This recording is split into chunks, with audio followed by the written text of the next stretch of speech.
Pourquoi le mindset est la clé de la réussite et comment tu peux le développer, je t'explique tout dans cette vidéo. C'est incroyable!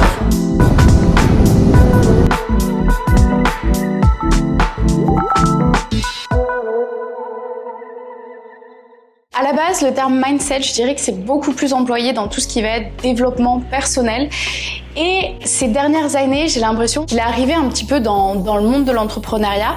Et pour moi, si tu veux réussir dans l'entrepreneuriat, il faut que tu aies un bon mindset. Tu peux avoir toutes les compétences, mais si tu n'as pas le mindset qui va avec, tu peux pas réussir. Du coup, je vais t'expliquer comment tu vas pouvoir travailler ce mindset, comment tu vas pouvoir le développer, l'améliorer pour atteindre ta réussite, atteindre tes objectifs. Je t'explique tout dans cette vidéo. Pour moi, avoir un bon mindset, en fait, ça te permet de voir les choses positivement, de voir les choses du bon côté et de surpasser en fait toutes les barrières que tu peux avoir dues à ton environnement, dues à tes croyances, etc. Et c'est vraiment super important de travailler ce mindset positif. Et clairement, travailler un mindset positif, ça peut t'aider à être plus heureuse au quotidien. Et moi, c'est vrai que je sais qu'on me fait souvent la remarque, je suis quelqu'un de très positive, très optimiste. Et pour vous dire, ça m'est arrivé il y a pas longtemps, on était dans une voiture en direction de Ubud à Bali pour aller faire une activité. Et il pleuvait, des trompes d'eau, c'était la tempête, etc.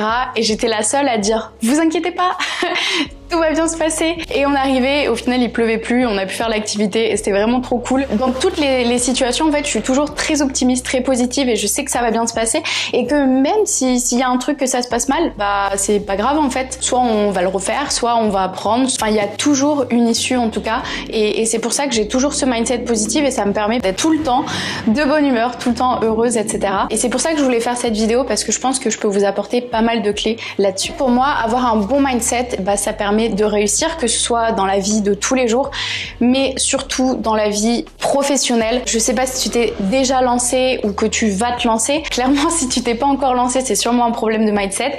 Et si tu t'es déjà lancé, tu dois voir que c'est un petit peu les montagnes russes.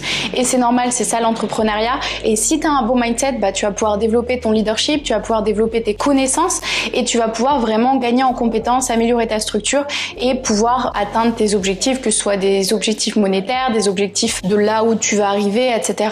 Vraiment travailler sur tout ce qu'il y a dans ta tête, c'est ça qui va te porter. Moi, c'est ça qui m'a beaucoup aidé. Autant dans la vie de tous les jours, des fois, j'ai pas forcément le bon mindset quand je veux essayer un nouveau sport, etc.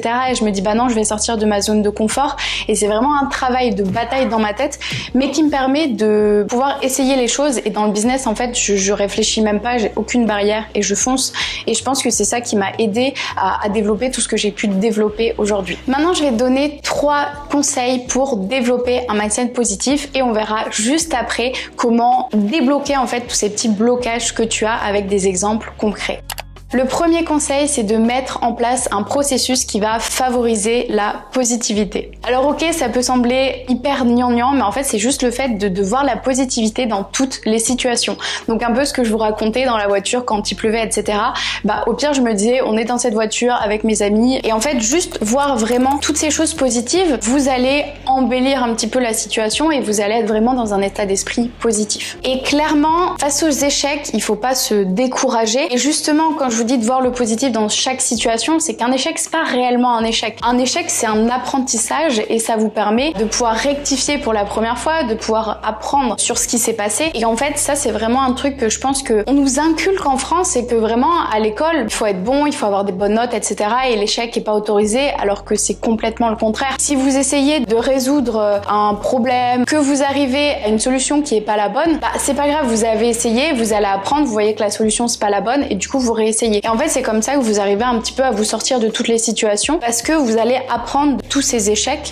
Et c'est la même chose dans l'entrepreneuriat. Souvent, on va essayer une offre, ça va pas marcher, du coup, on va en réessayer une autre. Et en fait, il y a plein de possibilités, il y a plein d'erreurs à faire pour justement aller beaucoup plus haut. Et vraiment, il faut voir l'entrepreneuriat comme un petit peu des marches. Des fois, on redescend, on remonte. Comme la vie, c'est des montagnes russes. Et il faut pas avoir peur de l'échec. Et d'ailleurs, souvent, quand vous avez un petit peu cet esprit avec les pensées négatives, c'est souvent des choses que votre environnement, que les gens autour de vous ont mis dans la tête et qui vous font avoir des barrières. En fait, souvent, quand vous allez avoir des pensées limitantes, des pensées négatives qui vont vous créer des barrières, souvent, c'est dû à votre environnement. Par exemple, si vous grandissez dans une famille qui vous dit non, être entrepreneur, c'est risqué, tu pourras pas vivre en étant entrepreneur, bah, vous allez vous dire dire que c'est pas possible en fait. Et souvent, c'est des gens autour de vous qui vous ont mis ça dans la tête. Moi, j'ai de la chance, j'ai grandi quand même dans une famille où, alors personne n'a été entrepreneur, personne s'est lancé à son compte, mais ils étaient plutôt ouverts parce qu'ils savaient que l'entrepreneuriat marchait très bien et ils m'ont laissé me lancer. D'ailleurs, petite astuce, si tu as souvent des pensées négatives et que tu te dis je ne peux pas faire ça, je ne sais pas faire ça,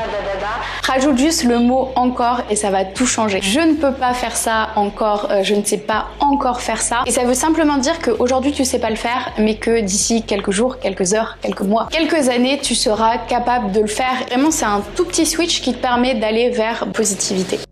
Deuxième conseil, ça va être de penser positivement même dans les mauvaises situations. La vie, je te l'ai dit, c'est des montagnes russes. C'est avoir des moments positifs, avoir des moments négatifs, avoir des échecs, avoir des réussites.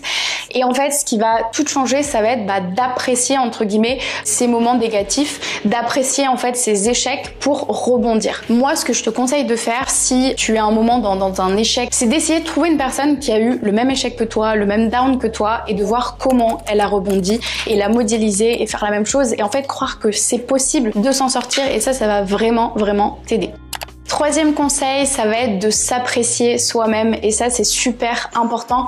Pour ça, je te conseille de juste faire une petite liste de tes forces et vraiment de te les rappeler au quotidien et de compter là-dessus et tu verras que petit à petit tu verras d'autres forces et en fait tu vas oublier tes faiblesses qui ne sont même pas forcément des faiblesses. Et moi je pense vraiment aujourd'hui, bon ça va peut-être être un petit peu hors sujet, mais ça sert à rien d'être excellent dans tous les domaines. Le plus important c'est d'être excellent dans un, d'être le meilleur dans un et c'est ça qui va vraiment te porter. Après c'est vrai que dans l'entrepreneuriat, tu as besoin de toucher un petit peu à tout, mais en fait, tu as seulement besoin des bases dans chaque chose et ensuite, tu peux avoir des personnes qui t'aident sur ces aspects-là. Bien évidemment, quand tu commences, je sais que tu n'as pas forcément d'argent à investir et en fait, juste avoir un petit niveau dans toutes ces choses-là, et ben, ça va te servir, mais tu as juste besoin d'avoir des forces que tu vas mettre en avant, en quelles tu vas croire. Connaître tes forces aussi, ça va beaucoup t'aider. J'ai envie de te parler un petit peu de 5 blocages qui peuvent t'empêcher d'avoir un mindset positif. C'est souvent des blocages par lesquels moi aussi je suis passée et en fait que j'ai pu travailler et qui m'ont aidé à la personne que je suis aujourd'hui. Mais le plus dur, je dirais que c'est de les pointer et c'est pour ça que je voulais t'en parler dans cette vidéo. D'ailleurs, n'hésite pas à me dire en commentaire quels sont les blocages que tu penses que tu as et comme ça tu vas pouvoir vraiment les travailler, faire des recherches dessus, aller beaucoup plus loin et pouvoir réussir. Le premier blocage, ça va être la peur de l'inconnu et c'est tout à fait normal, surtout quand tu as une routine, quand tu as quelque chose de régulier et que tu te lances dans l'inconnu, c'est humain d'avoir peur de l'inconnu. En fait, souvent, il faut identifier pourquoi tu as cette peur de l'inconnu là et la plupart du temps, c'est la peur de l'échec. Sauf que je te l'ai dit, l'échec, c'est un apprentissage. Donc, je t'invite vraiment à essayer de mettre le doigt dessus, essayer de comprendre et juste te dire que si tu veux réussir, toutes les personnes qui ont réussi aujourd'hui, elles se sont jetées à l'eau et elles sont sorties de leur zone de confort. Deuxième point, ça va être la peur de l'échec. Je te l'ai dit, quand on grandit en France avec le système scolaire, il faut avoir les meilleures notes, il faut avoir la meilleure place sur le podium. Sauf que dans l'entrepreneuriat, il faut passer par des étapes d'échecs et c'est ça qui va te permettre en fait d'aller vers le succès. Très rares sont les entrepreneurs qui ont réussi du premier coup. Il faut tâtonner, il faut essayer. Même moi, j'ai essayé plusieurs choses avant de faire ce que je fais aujourd'hui. Et en fait, c'est vraiment quelque chose qu'il faut vous ayez en tête, c'est que c'est ok de faire des échecs. Et je pense que c'est le plus gros truc qu'il va falloir retenir de cette vidéo. Troisième blocage, et qui est justement complètement paradoxal au dernier blocage que je viens de te dire, c'est la peur de la réussite. La peur de la réussite, c'est simplement d'avoir peur du jugement des autres si tu réussis, d'avoir peur de ce qui va arriver si tu réussis, parce que tu ne connais pas cette situation-là. Quand tu vas te lancer pour faire quelque chose, si par exemple aujourd'hui tu es community manager, tu peux aspirer à devenir une agence, et ça, c'est normal que ça puisse te faire peur aussi aujourd'hui. Quatrième blocage que tu peux avoir, c'est le rapport à l'argent. Il y en a deux qui, pareil, sont paradoxales. Le premier, c'est de manquer d'argent et le deuxième, c'est de gagner trop d'argent. Pour ça, mon conseil, ça va être vraiment d'essayer de changer ton rapport par rapport à l'argent, regarder des livres, regarder des vidéos. Moi, je sais que le rapport à l'argent, c'est pas quelque chose qui m'a impacté forcément parce que j'ai toujours été détachée de l'argent, mais je sais qu'il y a un travail à faire dessus parce que ça peut rapidement devenir un cercle vicieux.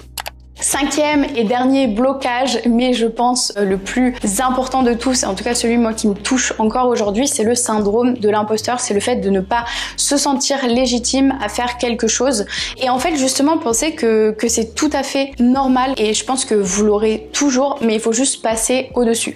Par exemple aujourd'hui, si vous êtes freelance et que vous avez peur de facturer quelque chose à un client, bah en fait c'est tout à fait normal parce que si vous étiez salarié, vous aurez un salaire. Et là c'est la même chose, vous êtes indépendant, du coup vous vous demandez en fait une rémunération qui est à la hauteur de ce que vous délivrez. Et justement pour moi, si vous souciez de ça, c'est que vous êtes vraiment une personne soucieuse de la satisfaction de vos clients. Du coup pour moi, il n'est pas forcément obligatoire d'enlever ce blocage-là, parce que pour moi c'est quelque chose de super positif, parce que c'est un moteur qui vous permet d'avancer aussi dans l'entrepreneuriat. Donc voilà pour cette vidéo sur le mindset positif. Je pense que tu l'as vu, le mindset c'est vraiment un moteur, un élément essentiel dans l'entrepreneuriat. Pour moi, travailler ton mindset c'est un élément super indispensable si tu veux passer les obstacles et atteindre tes objectifs. D'ailleurs, si tu as envie d'aller plus loin, si aujourd'hui tu as peur de te lancer, j'ai créé ma formation Liberté Digitale qui va te permettre de t'accompagner de A à Z dans le lancement de ton activité en ligne. Et je t'ai préparé une masterclass dans laquelle je t'explique tout étape par étape. Si ça t'intéresse, elle est dans le lien dans la description, ça dure moins de 30 minutes, c'est une masterclass totalement gratuite, donc je t'invite vraiment à la regarder. Sinon, j'espère que cette vidéo t'a plu, n'hésite pas à me dire en commentaire si tu as d'autres questions que tu vas pouvoir mettre en place à partir d'aujourd'hui pour enlever ces petits blocages. En tout cas, j'espère que cette vidéo t'a plu et je te dis à la semaine prochaine pour une nouvelle vidéo.